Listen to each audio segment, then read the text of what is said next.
स्वागत है आपका नेक्स्ट आईएएस की इस खास पेशकश न्यूज एंड व्यूज में। दक्षिण पूर्व एशियाई देशों के संघ आसियान के महासचिव डॉक्टर काओ किम होर्न ने भारत के साथ मजबूत संबंधों की वकालत की है।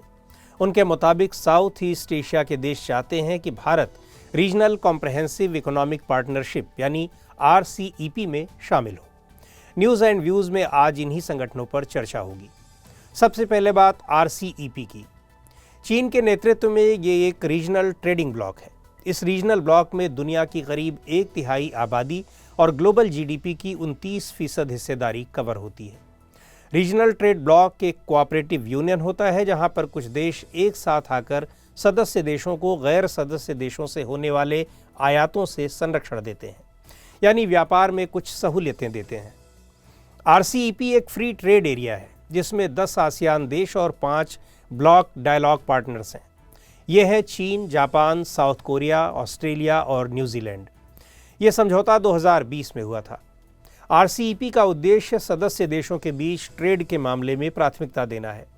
इसके तहत विभिन्न सामानों पर लगने वाले टैरिफ को कम करना, प्राथमिकता के आधार पर बाजार तक पहुंच सुनिश्चित करना और कस्टम्स यूनियन या कुछ सेक्टर्स में फ्री ट्रेड की सुविधा देना है।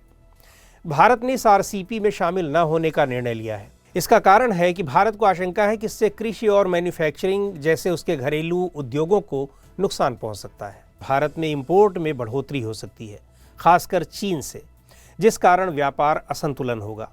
टैरिफ के हटने से भारतीय बाजारों में सस्ती चीज़ों की भरमार हो सकती है, जो कि स्थानीय उत्पादकों के लिए ठीक नहीं होगा।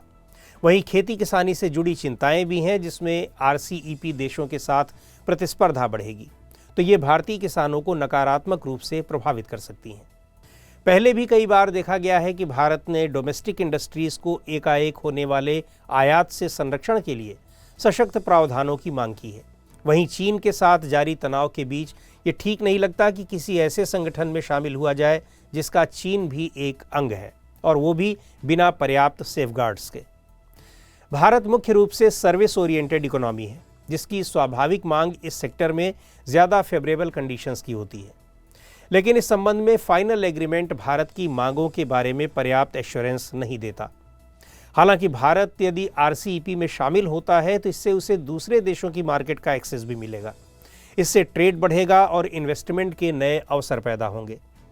RCEP में बहुत डाइवर्सिफाइड इकोनॉमीज़ शामिल हैं। इसमें सबकी अपनी स्ट्रेंथ और रिसोर्सेज हैं। इस एग्रीमेंट का हिस्सा होने से भारत अपने एक्सपोर्ट डेस्टिनेशंस और इंपोर्ट के सोर्सेस को डाइवर्सिफाई कर सकता है, और ये चीज़ें किसी एक सिंगल मार्केट पर भारत की निर्भरता को कम करेंगी। यही नहीं, इससे भारत रीजनल सप्लाई चेन का भी एक पार्ट हो जाएगा, जो इंडस्ट्रीज़ में एफिशिएंसी और कम्पिटिटिवनेस बढ़ाने वाली होंगी। इससे एक्सपोर्ट पर टैरिफ की दर भी कम होगी, जिससे रीजनल मार्केट में इंडियन प्रोडक्ट्स ज़्यादा सस्ते होंगे। RCEP मेंबरशिप के बाद ट्रेड और इन्वेस्टमेंट में बढ़ोतरी होगी, जो इंडियन इकोनॉमिक ग्रोथ में भी कंट्रीब्यूट कर सकती है।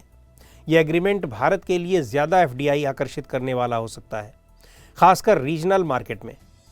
और सबसे अंत में इस एग्रीमेंट से भारत एशिया पैसिफिक रीजन में दूसरे देशों के साथ अपनी स्टैंडिंग और इकोनॉमिक टाइज को मजबूती दे सकता है। ऐसे में भारत आज की स्थिति में भले ही इस ब्लॉक को ज्वाइन न करे, लेकिन भविष्य में इसे ज्वाइन करने की संभावना हमेशा बनी रहेगी, यदि भारत की चिंताओं पर गौर किया गया। फिलहाल इसमें शामिल न होना जटिलता से भरा है। इससे पता चलता है कि इकोनॉमिक अपॉर्चुनिटीज़ को घरेलू चिंताओं के साथ कैसे समायोजित किया जाए। आसियान की बात करें तो ये एक रीजनल इंटर गवर्नमेंटल ऑर्गेनाइजेशन है, जिसमें साउथ ईस्ट एशिया के 10 देश शामिल हैं।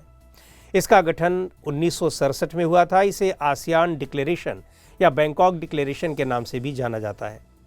इसके सदस्य देशों में Indonesia, Malaysia, Philippines, Singapore, Thailand, Brunei, Vietnam, Laos, Myanmar और कंबोडिया शामिल हैं। डिक्लेरेशन के मुताबिक सदस्य देशों के आंतरिक मामलों में हस्तक्षेप न करना, विभिन्न मसलों पर एक राय बनाना, विवादों का शांतिपूर्ण समाधान और म्यूचुअल बेनिफिट के लिए कोऑपरेशन करना इसके प्रमुख उद्देश्य हैं।